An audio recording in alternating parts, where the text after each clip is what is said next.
Conversar con Ernesto Gómez Arzapalo es una experiencia de apertura y descubrimiento. Con cada pregunta surgen los hitos de sus experiencias de transformación que tienen como constante una profunda apreciación de la condición humana. Emprendedor inquieto, directivo, gerente, profesor, escritor, innovador, son algunas de las identidades que Ernesto viene transitando y comparte animadamente en este diálogo, donde su fe y su pasión de hacer no le dan tregua a la complacencia.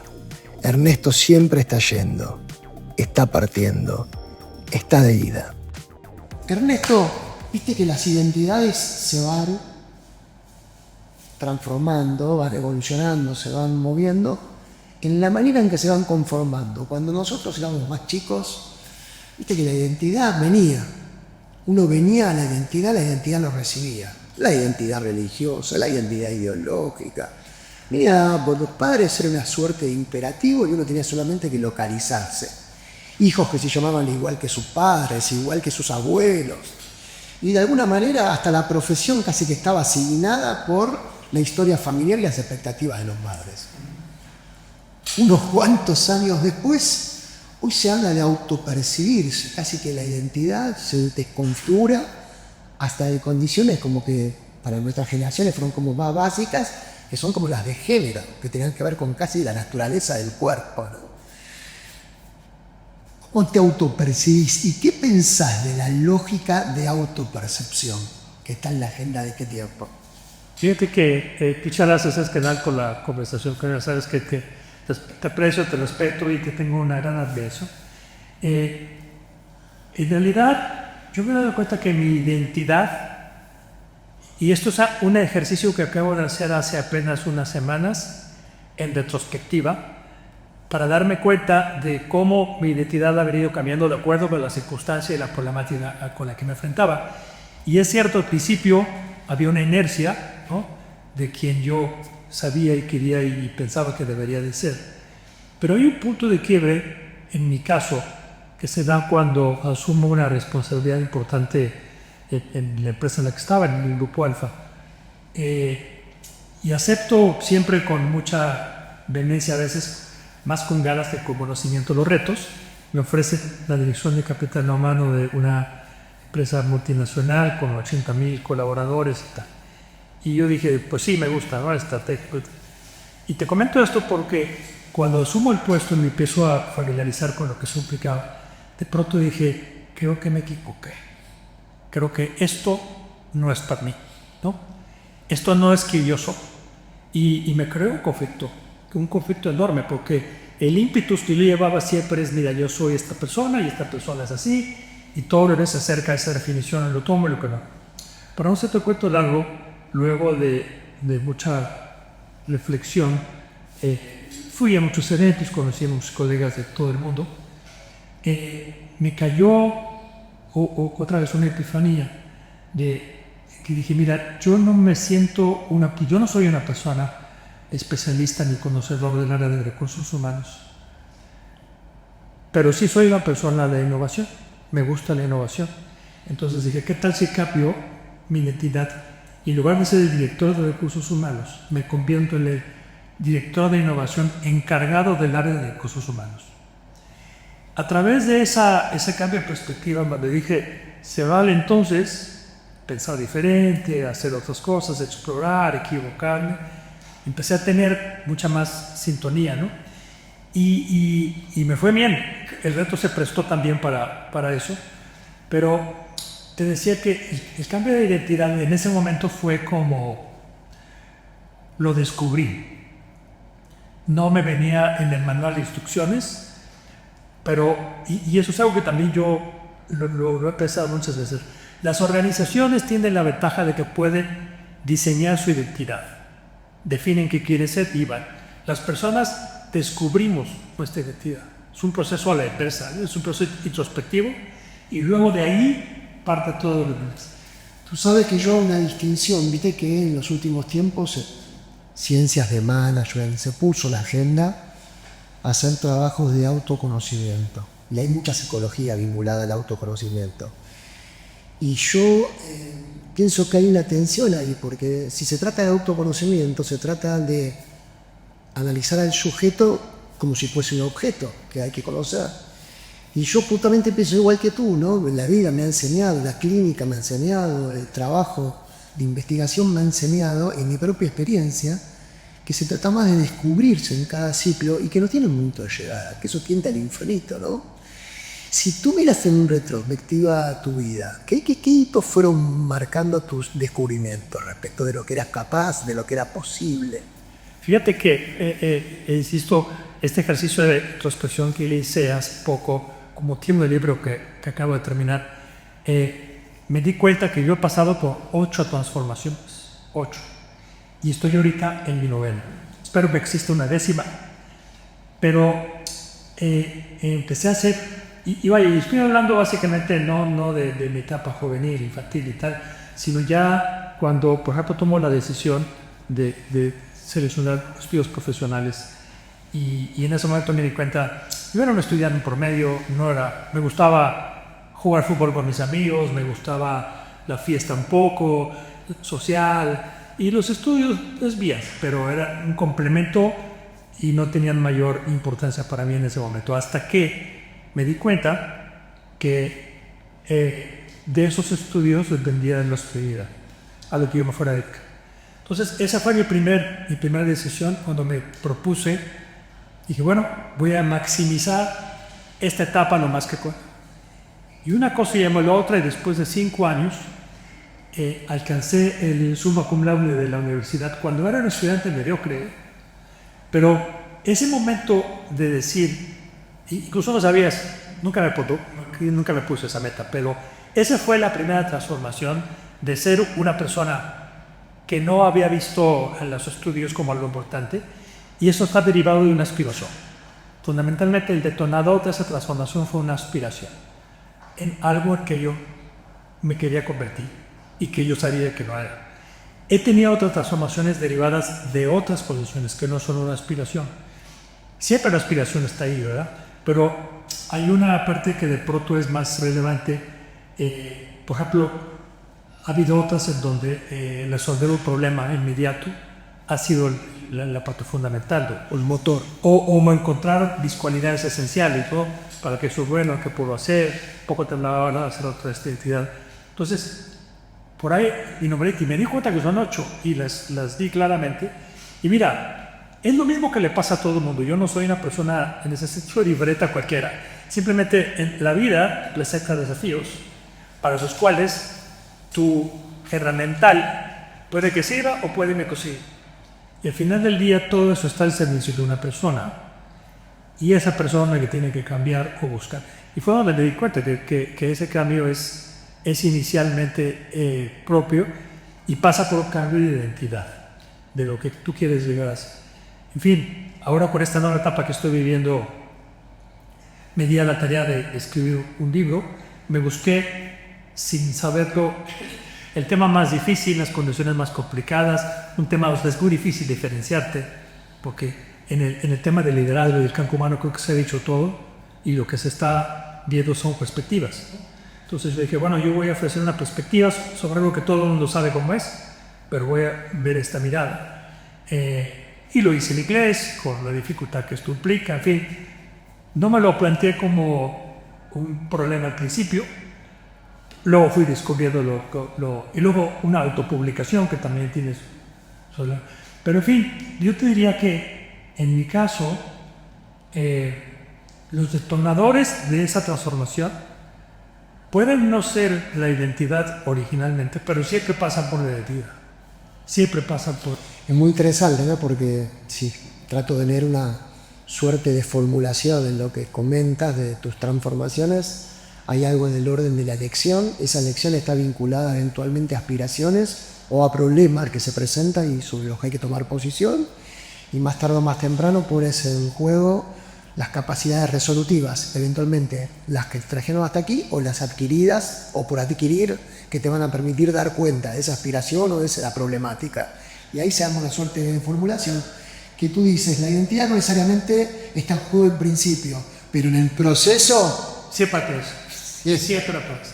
¿Y sabes qué pasa, Bello? Yo aquí soy un poco escéptico de este tema de que encuentra tu pasión y de que busca para qué te apasiona. A lo largo de mi vida hay muchas cosas que me han apasionado y he cambiado un poco en ese sentido. Incluso cuando he sido coach de ejecutivos y ellos me preguntan, es que tengo dificultad para encontrar qué es lo que me apasiona, porque me gustan muchas cosas.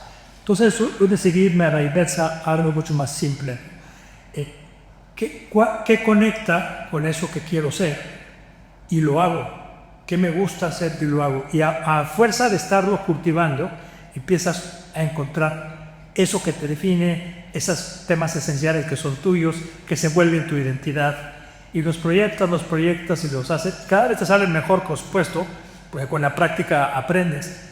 Y la pasión se da por añadidura, será como consecuencia de eso, ¿no? Entonces, al final, lo que he visto es muy difícil para una persona en un mundo como el de hoy definir un propósito fijo y definir una pasión. Como te decía, no sabes la cantidad de ejecutivos que me dicen, es que necesito saber cuál es mi propósito. Entonces yo, pues no necesariamente, porque otra vez el propósito lo descubres. Más bien, vete hacia adentro y en esa búsqueda empieza a hacer las cosas con las que conectar y de pronto el propósito te sale al encuentro. Y es como ha sido, en mi caso, creo que es más fácil de operar. Y creo que para las personas que están en ese camino es mucho más sencillo reconectar con tu esquema esencial, con todas las dificultades que esto implica, a buscar un propósito que cambia. Ernesto, en esa secuencia, hoy estás embarcado en una nueva transformación vinculada a ser, querer ser y hacer como escritor y actualmente como autor, una vez que el escritor concluya, ¿no? Que pasa en ese proceso. ¿Qué fuiste descubriendo en esta experiencia de ti y qué fuiste descubriendo de la condición de escribir y de la condición autoral? Primero, que le tengo un gran respeto a todas las personas que escriben y que se dedican a escribir. Es un acto de profunda soledad, aparentemente no ves, pero sí lo es, de sentarte a poner en orden tus ideas. En la mente, la secuencia de las ideas es impecable. Tú piensas una idea fluye y te lleva a otra, te lleva a otra, y cuando lo platicas, a lo mejor hace cierto sentido.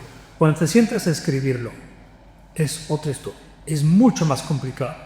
Entonces, una de las cosas que tuve que hacer yo es encontrar la causa de la causa y la causa raíz y también más profundo y más profundo para encontrar esos detonadores que luego se desdoblan y te llevan a otras ideas. Primero, fue un ejercicio de introspección intelectual, de orden mental enorme.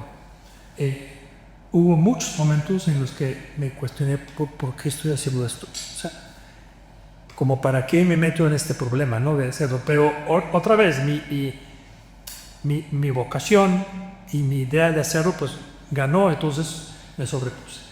Por otro lado, me di cuenta que en el mundo del conocimiento tienes que parar en algún momento porque las ideas se prestan para estarlas perfeccionando continuamente. Y luego, oye, es que creo que hay una mejor manera de decir esto, oye, es que creo que esto conecta con aquello, lees una cita que de pronto dices, ¿cómo no metí esto en su momento aquí? Pero tienes que parar y generar otro punto de partida. Entonces, para mí fue también muy interesante un ejercicio de humildad y de decir, bueno, pues esto es lo que soy yo. Yo escribí el libro, siempre lo he hecho, se lo digo yo a mi esposa, le digo, mira, escribí el libro que quería escribir, lo escribí de la mejor manera que soy capaz.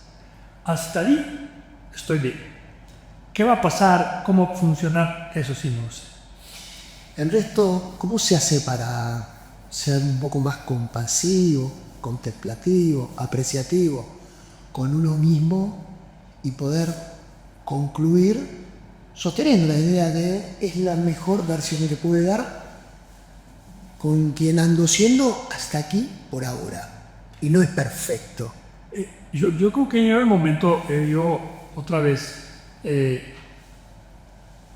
a mí siempre me ha gustado escribir, pero no lo había hecho de una forma como esta, ¿no? Entonces, escribir una página o dos o tres y luego al día siguiente las leí y no me gustaban y las tenía que volver a cambiar, etc.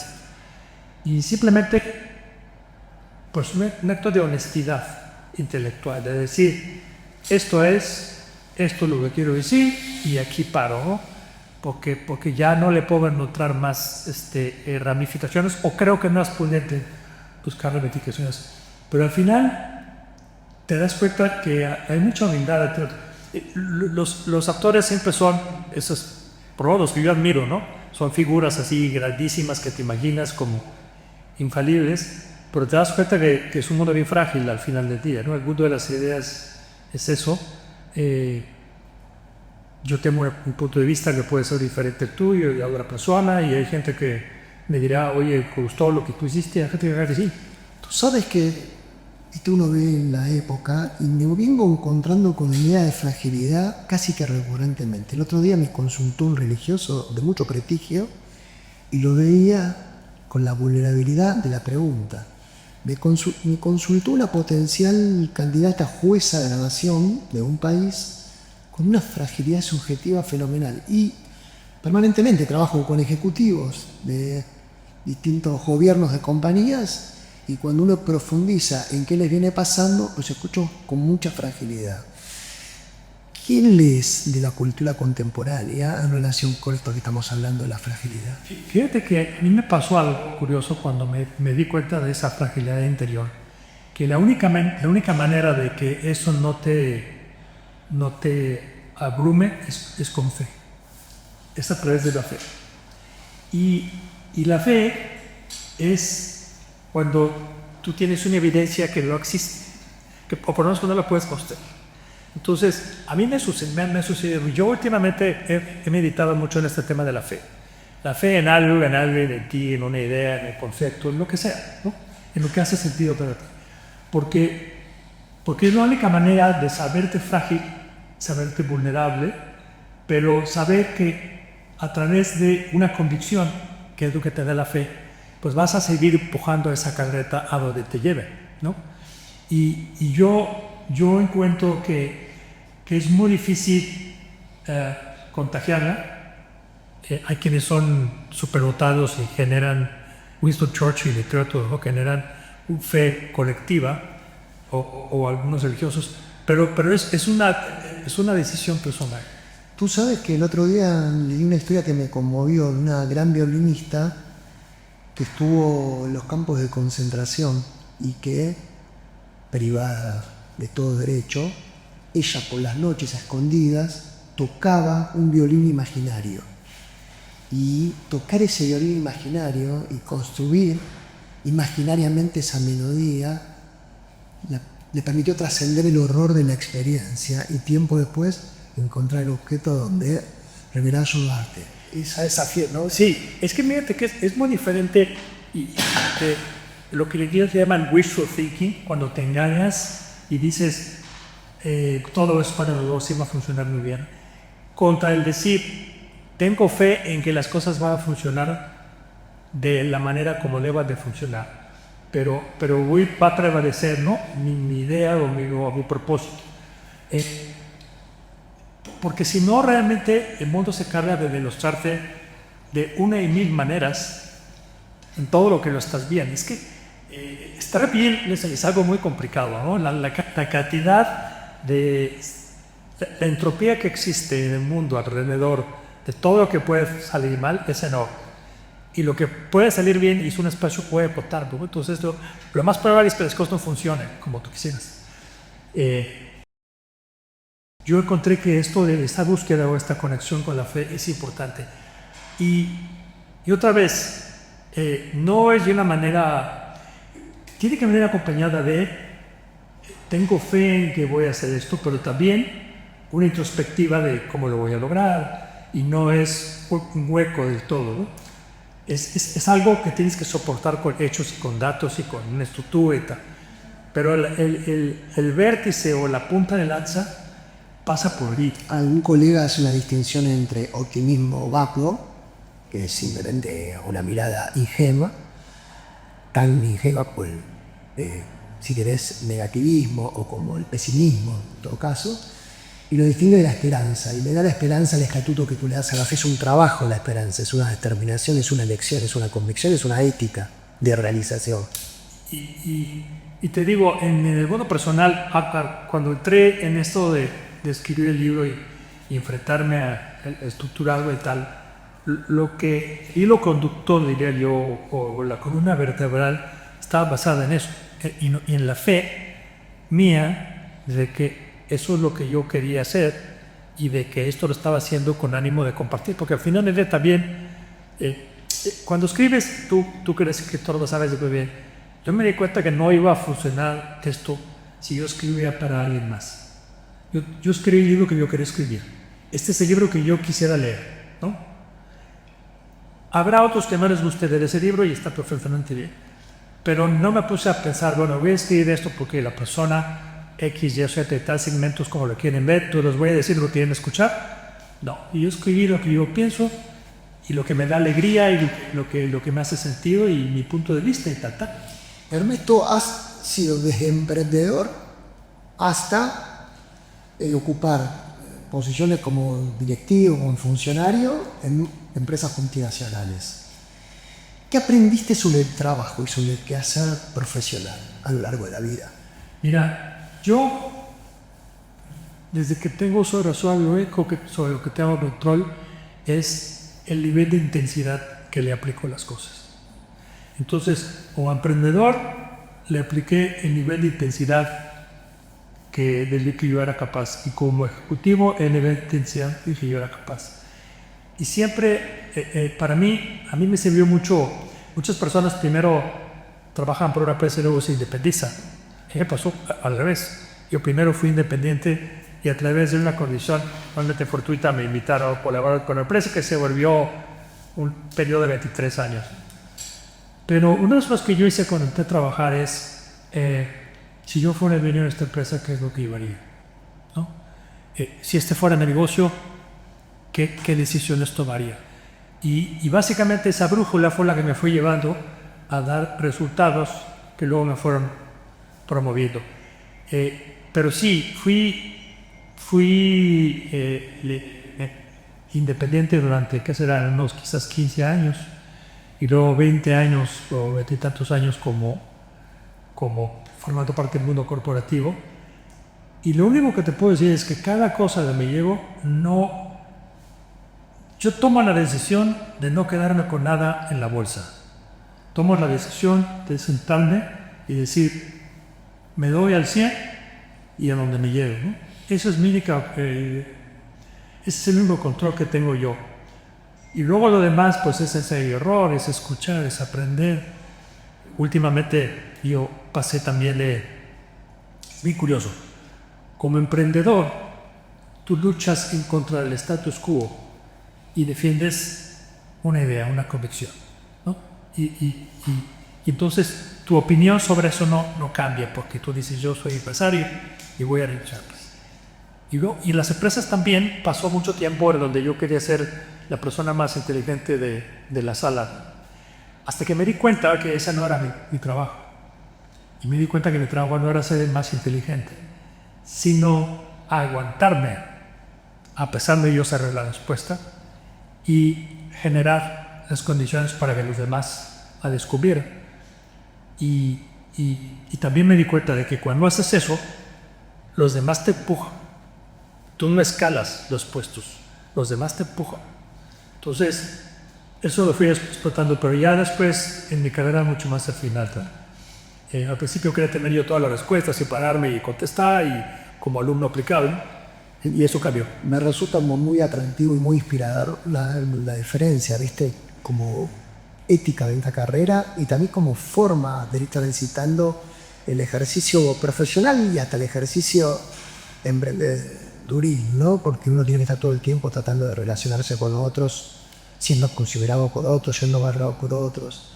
Si profundizas en la diferencia entre escalar y que el otro te empuje, es el clic que te ayuda a entender, comprender, apreciar la diferencia. Es que fíjate que cuando tú escalas, y lo voy a decir o lo entiendo y sé que esto se escucha mal, usas a los demás para devorar tu objetivo, ¿no? te planteas un objetivo y dices yo quiero ser el director de esta área, y todos son peldaños que tú utilizas para ese propósito. Cuando abres las válvulas del potencial de las personas que están contigo a través de este tipo de ejercicios, tú sigues tratando de avanzar, pero la combustión que está alrededor tuyo, la energía que se genera alrededor tuyo, empieza a tomar un camino propio, y tus colaboradores, en este caso mis equipos, te sorprenden con ideas y con conceptos que yo nunca me hubiera imaginado, pero que, oye, esto está muy bueno, ¿no? Vamos a usarlo. Más allá de, oye, mira, tú vas a hacer X, tu Z, porque entonces con esto yo subo acá, o vamos a decir, explotar a las personas para que hagan mucho trabajo cuando en realidad no es lo que se necesita. Es curioso. Yo me di cuenta, hace poco leí un libro de un autor que a mí me llamó mucho la atención, se llama Hitetra Wagwa, que es un profesor de la Universidad de Columbia. Y él plantea el liderazgo siempre en términos de opuestos. Él dice, mira, de pronto tú puedes ser muy activo y tomar una palabra, digamos, muy protagónica en una instancia, pero luego en otra te tienes que retraer a ser más observador. Y el liderazgo es saber cuándo haces qué, ¿no? Entonces, más que decir, oye, siempre el secreto del INES consta en decir que soy activo y que genero hábito, es cómo matizo el momento en el que debo de tomar más protagonismo y el momento en que me debo de hacer a un lado, ¿no? Y es circunstancial. Y me gusta mucho esa visión, porque le pasa lo mismo que a las virtudes y los defectos. De pronto tú piensas que las virtudes son puras, pero una virtud que le llevas al límite se convierte en un defecto. Tú puedes ser una persona muy perseverante y a fuerza de ser muy perseverante y buscar casarte con una idea, te cierras, no escuchas y te vuelves hermético a los demás. Ernesto, tú vienes de trabajar con ejecutivos de alta dirección, conoces a mucha gente que es ejecutiva, hoy das programas en donde vienen ejecutivos. ¿Cómo ves a los ejecutivos hoy? Mira, te voy a decir la verdad. A mí me gustaría que los ejecutivos fueran un poco más intelectuales de lo que son. Los veo muy comprometidos, los veo muy... creo que esta idea del macho alfa en las organizaciones existe y seguirá existiendo porque las empresas están buscando personas que den resultados. Y es importante tener energía y vigor y entregar esos resultados, eso sin duda alguna. Pero cada vez veo menos espacios de reflexión en el día con día. A eso me refiero con la parte de más intelectuales. Cada vez veo menos apetito para tomar distancia y observar y decir en dónde estoy. Ese pensamiento sistémico, ¿no? Es muy difícil salirte del micro y tomar perspectiva hacia el macro. Y cuando lo debes de hacer. Creo que el mundo ejecutivo actual tiene todos los incentivos para ser activo, propositivo, entregar resultados y no tiene, y eso mismo quizás no lo está llevando a cómo reflexiono, cómo observo, cómo me sensibilizo, cómo me desconecto, y creo que es un juego de las dos. A mí me ha pasado muchas veces que, mira, las empresas siempre se miden por indicadores de corto plazo, ¿sí? Trimestrales, anuales, porque ese es el convencionalismo. Pero los resultados no se generan en el corto plazo. Típicamente tienes que hacer algo que posteriormente germina, que evoluciona y te da un resultado. Y Jeff Bezos lo decía, ¿no? O sea, a mí me reconocen y me felicitan por haber tenido un cuarto muy importante y yo les digo, mira, esto que estás viendo ahorita lo sembré hace 3 años, o pues que ahora se... Entonces, esa visión cortoplacista a veces te impide tomar perspectiva y ver la circunstancia en el mediano y largo plazo. Es un poco la idea de que empujas, pero no necesariamente te paras para ver si estás empujando en la dirección correcta. Ernesto, tú has trabajado con las culturas organizacionales. La cultura es un tema que se puso en la agenda en los últimos tiempos. De hecho, casi que pasó de la agenda del capital humano, de recursos humanos, a la agenda del CEO, la compañía del gerente general. ¿Qué es una cultura organizacional y cuáles son los desafíos que presenta gestionar una cultura? Fíjate que en mi libro tengo un capítulo dedicado a este tema de la cultura y es algo complejo. Se escucha muy simple y como ves definiciones y se de muchas hay más de 100. Es la manera como se hacen las cosas, aquí, eso está muy claro. Pero en mi modo de verlo, la cultura son 3 cosas. Uno es un credo. Hay una definición de aquello en lo que tú crees. Y en eso, junto con ese credo, hay una idea de hacer lo que quiere decir, que es el propósito. Entonces, la cultura primero pasa por ser una declaratoria. La cultura, además, pasa también por una influencia contextualizada, ¿no? Por políticas, procedimientos, símbolos, rituales, por todo lo que va la empresa construyendo alrededor del tiempo y que son las normativas con las que se decide llevar a cabo sus procesos. Y al final del día la cultura es un modelo de gestión.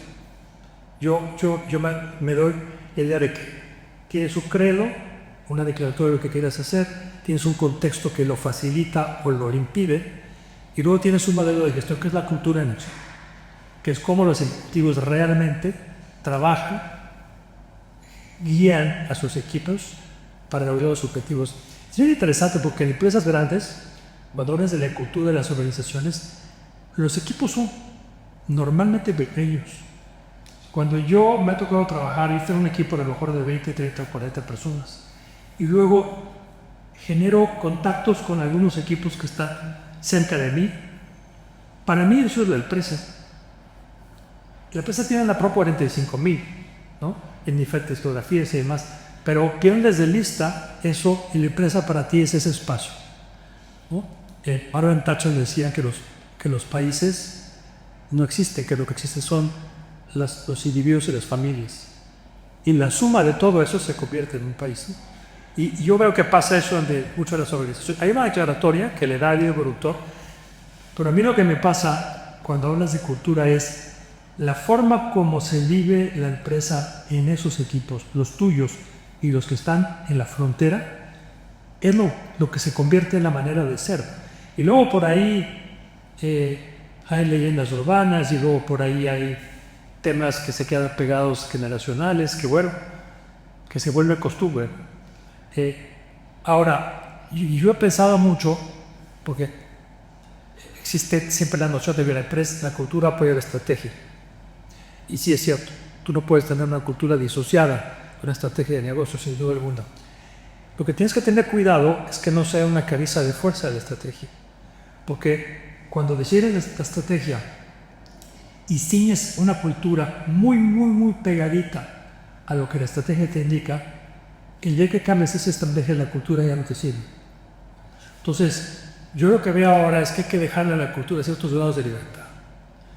Tienes que arroparla alrededor de una idea con un ancho de banda suficientemente interesante, orgánico diría yo, para permitirle evolucionar y adaptarse, que no esté un poquito sobrado.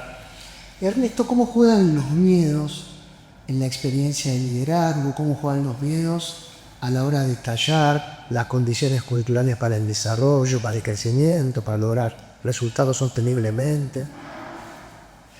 Fíjate que ese es otro tema. Para mí, todas las emociones son, vamos a decir, las barajas con las que juegas, ¿no? Cuando te sientas. Y el miedo probablemente es la más complicada, la peor y la más destructiva de todas, ¿no? Hay otras emociones, pero para mí el miedo llega a ser paralizante, el miedo llega a sacar lo peor. Pero también es curioso porque el miedo ayuda a veces.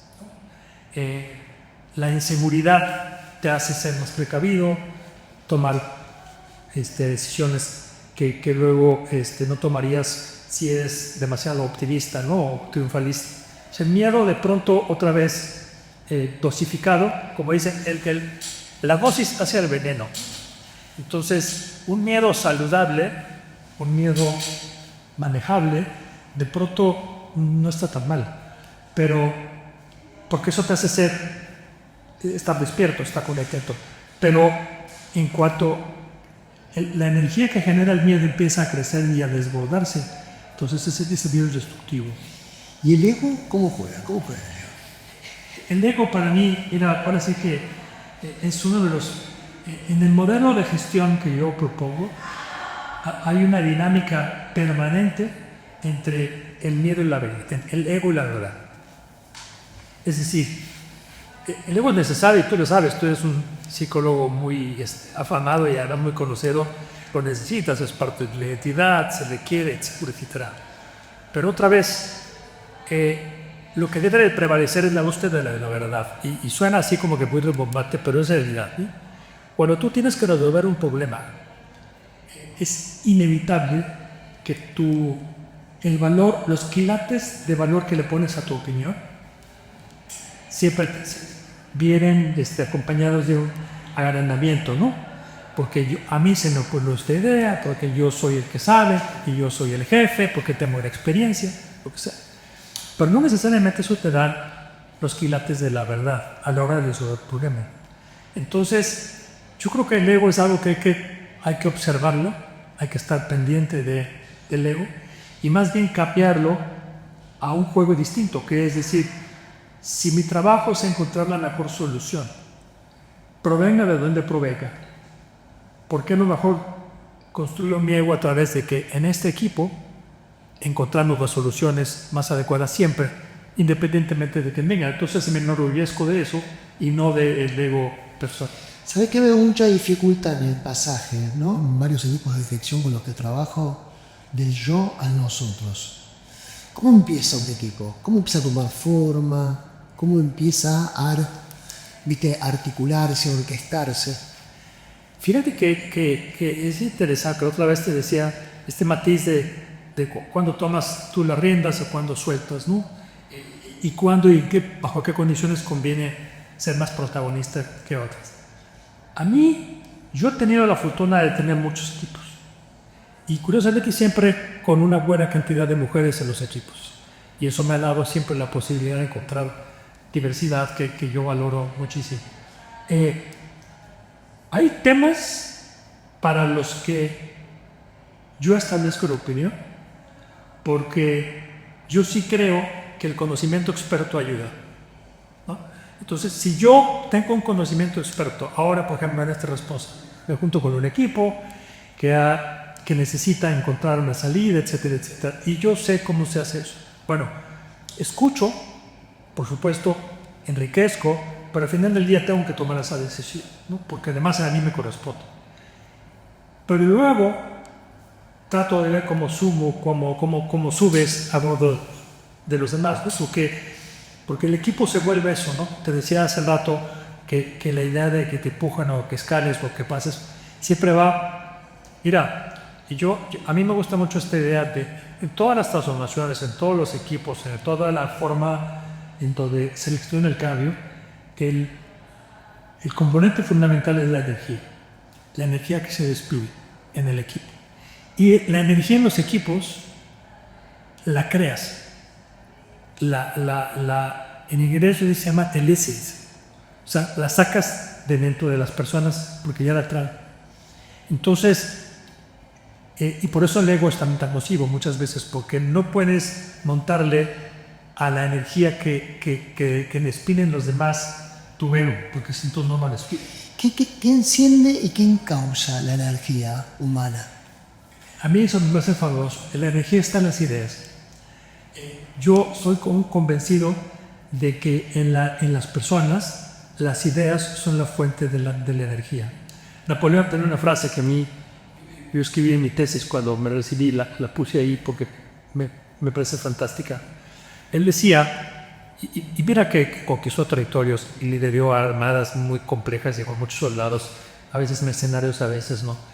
Él decía que él no conocía ningún soldado que se dejaba matar por el sueldo, pero conocía a muchos que se dejaban matar por un ideal. Y es increíble, eres capaz de someter lo más preciado que tienes, que es tu vida, al servicio de algo por lo que crees. Yo creo que los equipos, el mundo de las ideas, otra vez la aspiración, un propósito poderoso, es lo que despierta esa combustión, que además tienes que entenderla, porque hay momentos en la dinámica de los equipos en donde se baja el pico y tienes que estar siempre muy pendiente de que ese nivel de energía crezca, ¿no? O que se libere. Probablemente donde baja energía el equipo está frente a veces un escollo que pone en duda sus propias convicciones, ¿no? Y entonces se frustra o se impotentiza o hasta podría melancolizarse, ¿no? O tener una crisis de autoestima. ¿Qué ayuda a salir? Me imagino que en tu vida habrás atravesado situaciones dolorosas que te habrán hecho transitar no veloz. ¿Qué ayuda en tu experiencia a no fijarse a esas experiencias emocionales dolorosas? Es que fíjate que puedo decir una cosa, la única manera de... Yo creo que todos los seres humanos, la naturaleza en su conjunto, hay un ímpetu de ser lo que debes de ser, de alcanzar la versión que eres, ¿no? Los animales, las plantas, los seres vivos, todos tienen un ímpetu de energía de ser lo que quieren ser, lo que están llamados a ser. Y las personas nos pasa lo mismo. Tenemos un ímpetu para hacer lo que estamos llamados a hacer. El tema es cuando la frustración empieza cuando tú sientes que hay una discordancia entre lo que tú crees que podría ser, o incluso te das cuenta que estás atorado y que no estás honrando esa esencia que te motive, que te genera. Entonces, para mí, cuando se habla de destapar el potencial de las personas o destapar el potencial de las organizaciones, es cómo conectas con eso. Y es una mirada introspectiva, y es una mirada de entender, a ver, de qué estoy hecho y para qué, ¿no? Y activarlo. Y ahí es donde se crea energía, curiosamente. Y ese leche es lo que destapa el potencial. Entonces, para mí, yo en los equipos, cada vez que trabajo, yo no creo en la despersonalización de los equipos. A mí me gusta conocer a las personas que trabajan conmigo. Obviamente con los límites normales de una relación profesional, pero entender dónde está, qué los motiva, qué familia tiene, para qué están haciendo lo que están haciendo, etc., ¿no? Y luego, a sabiendas de que todo el mundo tiene esa vocación de desarrollo, etc., ponerme al servicio de esas personas para que lo logren. Entonces, a la hora de que yo puedo ayudar con algún comentario, con alguna opinión, y siempre poco algo que sirva, empiezas a generar una energía positiva, ¿no? Que despierta, como la persona conecta con lo que está llamado a hacer, entonces empieza a darse una dinámica, digamos, un ciclo que se refuerza, ¿no? Ernesto, unas últimas preguntas y vamos cerrando, si no podemos quedar eternamente conversando. Ernesto, ¿qué lugar ocupa la historia, es decir, tu pasado, en tu agenda psíquica? ¿Qué lugar ocupa el futuro y cómo articulas, orquestas, lidias con pasado y futuro, historia y proyecto en tu presente? Fíjate que eso es una cosa que me ha pasado mucho desde joven. Yo deliberadamente trato de no estar atado al pasado. Deliberadamente hago siempre un esfuerzo por no... Sí, el pasado me ayuda a entenderme, pero no me define. El pasado me ayuda a ver por dónde pasé, me ayuda a reflexionar, y qué hice bien, qué hice mal, lo recuerdo, etcétera, etcétera. Pero hasta ahí, porque el problema con el pasado es que ya no tiene remedio. O sea, lo que sucedió, y bueno, bien o mal. Entonces, yo sí hago un esfuerzo, y a veces me sale y a veces no, pero sí hay un esfuerzo. Incluso hay lugares por acá donde yo fui muy feliz, que me fue muy bien. Digo, ¿cómo no regreso a ese lugar? Porque, digo, pero si yo regreso, mi Aufer es bien ahora, porque las circunstancias esas son otras, no es lo mismo, en fin. Sin embargo, yo sí soy un optimista romántico y volteo al futuro como un mundo de posibilidades. Entonces, cuando volteo hacia el futuro, digo, ¿sabes qué?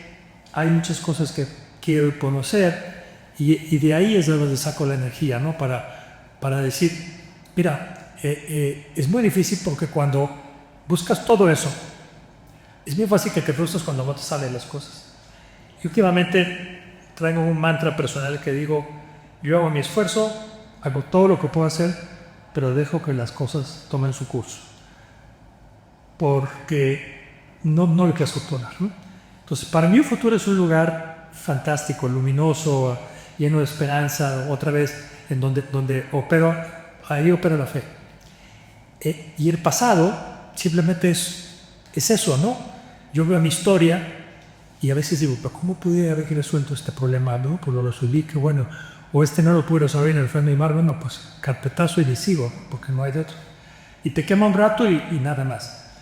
Y el problema es que no soy lo mejor para vivir en presente como yo quisiera. Esa ventana, esa rendija, ¿no? De no mente del momento presente y expandirlo y disfrutarlo, eso me cuesta mucho trabajo. El resto te percibes romántico, te defines como romántico, aparte fuiste como muy vehemente cuando dijiste el pasado no me define, ¿no? Lo dijiste con incisividad. Tú tienes la suerte de trabajar en una universidad, estás rodeado de chicos, las formas del amor han cambiado. ¿Qué observas del lazo social y del lazo amoroso en este tiempo, 2024 del que estamos? Fíjate que eso es súper interesante porque si hay que distinguir entre el amor, vamos a decir, el amor físico, el amor, digamos, que se da entre parejas, personas y tal, que tiene su lógica y su encanto. Pero luego un amor compasivo también, ¿no? Hacia los demás, hacia la organización, como sentido de pertenencia, como sentido de grupo. Yo me identifico mucho con eso, pero sí noto que existen muchas tendencias que hacen más difícil para los jóvenes irse de ese amor desinteresado y de grupo. Como que hay mucho egoísmo, como que hay mucho, oye, ¿qué hay para mí? Utilitarismo, en fin. Mi percepción es que los jóvenes van a tener que encontrar una manera de armonizar esas dos o descubrirlo, y estas cosas se dan como se tiene que dar, porque tampoco ni muy tiempo pasado fue mejor, ¿no? Se tendrán que descubrir. Pero fíjate que yo al amor le doy mucha importancia. Yo creo que el origen del cambio de la persona es el amor. Las personas cambiamos por amor a nosotros mismos, por amor a los demás o por amor a un proyecto, a una idea. Viste que hay muy poco escrito de management y amor. Suena rarísimo, sin embargo. Hay muy poco escrito. Hay dos temas que a mí me interesan mucho y el siguiente libro me está gustando enfocar por ahí. Yo conocí a una profesora de la Universidad de Wharton que se llamaba Sigal Barsey, que ya falleció, entonces son muy joven lamentablemente, que introdujo el tema del apoyo a la organización y espiritual. Profesora de Wharton, universitaria y financiera de CEPA. Y tocaba un poco estos temas, pero yo no acababa de entender por qué y cómo hablaba del amor y me confundía un poco, debo decirte, pero yo más bien quisiera ver a las organizaciones con otra mirada, y es como lugares espirituales. La organización como un lugar en donde eres capaz de dar lo mejor de mí mismo, de conectar con lo que te hace y te define como persona. El flow es eso. Cuando Mihaly Csikszentmihalyi decía estar en flow, es cuando conectas con eso que quieres y debes ser y vives una experiencia espiritual, ciertamente. Entonces, para mí, yo lo veo, el amor es la energía que te mueve hacia lo que quieres hacer y por qué lo quieres hacer. Pero luego, creo que las organizaciones tenemos que empezar a entenderlas como lugares espirituales. No quiero decir religiosos, quiero decir en donde reconoces a los demás, a las personas, sus ideas, sus preocupaciones, sus propósitos personales, y que todo el mundo, si te fijas, quiere ser, es eso, o sea, desarrollarse y ser la mejor versión de sí mismo. Donde el ser se realiza en el hacer de conjunto. Y eso genera espiritualidad en el cliente. Entonces, cuando tú vueltas a ver la organización, y eso es de lo que quiero escribir próximamente, justo las últimas 2 páginas del libro destapo un poco esa idea, porque a lo largo fui encontrando con este concepto. Y yo creo que a la medida en que logremos eso, que los colaboradores, a través de los desafíos, porque esto no quiere decir ser buenas, poner unas cosas fáciles o armonías artificiales. Hay desafíos, hay retos, hay complicaciones y hay conflicto. Y hay conflicto natural. Sin embargo, hay un reconocimiento de las personas y del derecho que tienen de buscar una vida, ¿no? Y de conectar con lo que quiere ser. Y respecto, estamos en un mundo repleto de intolerancia y la agresividad. ¿Qué están los fundamentos en la base de la intolerancia? Fíjate que eso es tremendo porque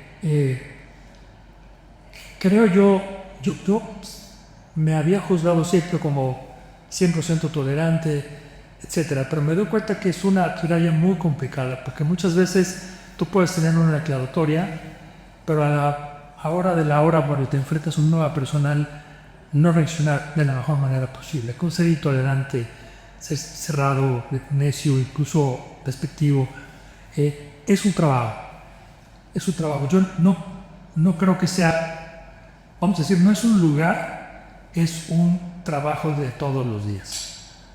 Es un trabajo de todos los días, porque yo lo veo, por ejemplo, en los equipos, ¿no? Yo te decía hace rato de cuando busqué despertar esa energía y que me empujara más que yo escalar sobre los demás, eso implica entender y tolerar a las personas como son. Y no siempre nos gusta, que a veces te frustra y literal, alguien está diciendo algo y dices, pero ¿cómo es posible? Pero el trabajo de un líder, un jefe es este. Que, fíjate que yo incluso también la palabra líder la uso con mucho cuidado, porque se ha desvirtuado mucho, pero yo hablando de muchos años. Y yo por eso, en inglés hay una que me gusta mucho, que en español es ser gestionar, ¿no? Stewardship, que se dice en inglés. Porque creo que eso lo podemos hacer todos. No tienes que ser un iluminado. Todos podemos ser muy buenos gestores de equipos, de personas, de proyectos, de ideas. Porque a veces dicen, es que yo no soy carismático, entonces no soy líder. Es que no soy una persona visionaria, entonces no soy líder. Sí, puede ser enorme y muy buen gesto. Y se ha demonizado, satanizado un poco, ¿no? El manager contra el líder y tal. Creo que se tiene que reivindicar un poco eso. ¿Qué te preguntas? Fíjate que a mí lo que yo me pregunto todos los días es ¿para qué hago las cosas que hago? Porque llega un momento en realidad de que yo ya no estoy buscando, vamos a decir, títulos nobiliarios corporativos. Cuando los tuve y formé parte de una gran organización y estuve muy cerca de la dirección general y de los líderes, siempre me di cuenta que eso era peligroso, vivir de esos títulos. Entonces, más bien ahora es que un día tú me abriste no hace mucho los ojos a una mirada que es ¿cómo puedo ser de mayor valor? Eso es en lo que estoy pensando. Antes, y te lo dije yo, quería ser useful, como dicen en inglés, pero eso es utilitario. Cuando me dijiste, ¿sabes qué más que useful es valor? Bingo, me cayó la luz y dije, como siempre, Fabián tiene muchísima razón, y me diste una guía que claro, ¿cómo puedo potenciar el valor? Y en eso estoy, eso es para lo que estoy trabajando. No sé, esta es la primera vez que a ciencia cierta no sé exactamente qué va a pasar. Estoy haciendo cosas que quiero hacer sin saber a dónde me van a ayudar, pero con mucho gusto, muy contento. Entonces ya veremos qué pasa. Ernesto, muchísimas gracias por la apertura, por el diálogo sincero, humano, profundo, agudo. Gracias por el brillo de los ojos. Es una conversación donde brillan los ojos y donde la energía fluye. ¿Qué te inspira a ver al vídeo Me Fuiste, las 8 transformaciones y ver a este ser que anda haciendo? Fíjate que yo sí me retrotraigo y me observo. Hablabas de la metacognición hace rato, que es algo siempre muy valioso y no lo sabes lo suficiente, ¿no? Y fíjate que me veo con cariño, me veo siempre con amor, incluso en los momentos en los que fallé o no hice las cosas un poco con compasión, con conmiseración, pero también me veo como un producto no acabado. Me veo como que esto no para. Me veo como work in progress, como se dice en inglés. Así te veo. Con amor, con cariño, pero sabiendo que esto no sucede. Y no creas, a veces yo pienso, bueno, no habrá un momento de decir ya pare de esta rueda de fortuna, pero me vuelvo a subir ahí. Y por eso creo yo, fíjate que es interesante. Yo llegué al mundo de las organizaciones del rebote, porque yo soy de una vocación más humanista, yo estudié la carrera de comunicación, me gustaba mucho filosofía, soy digesta. Pero luego en este mundo de los negocios me di cuenta que en realidad las reglas se miden a través de una perspectiva financiera, numérica, OKRs, KPIs, como tú quieres. Pero la dinámica de crear y de generar valor es un máquina. Entonces me siento cómodo, me siento muy bien. Creo que esta conversación de pronto se vuelve medio esotérica y que la escuche diría, no sé de qué están hablando estas dos personas, pero créeme que del fondo me doy cuenta que los negocios es el ámbito más humano que puede existir. Y cuando lo entiendes así, las cosas fluyen mucho más fácil. Por eso... La rueda de la generación de valor. Invitamos a quien escuche a subirse eventualmente. Es que esto es orgánico, esto es así, ¿no? Es humano. Siempre, por eso creo que la búsqueda de la perfección no es buena. Lo que tienes que hacer es mejorar. Porque cuando partes de la base de que una empresa puede ser perfecta, inmediatamente tienes que pensar que tiene que estar dotando de seres humanos perfectos también. Y no hay seres humanos perfectos. Entonces, una organización no puede ser perfecta por definición. Puede mejorar y hay que seguir ayudando a que mejore, porque de eso se trata como seres humanos, de que mejoremos. Muchas gracias. Escuchaste Eso que nos mueve, un podcast original conducido por Fabián Jalife. Si te inspiró, te hizo pensar, te despertó curiosidad o movilizó la imaginación, compartilo con gente que querés y seguinos con la opción seguir en el próximo episodio. Eso que nos mueve es una producción original de BMC Strategy y Jalife Brothers.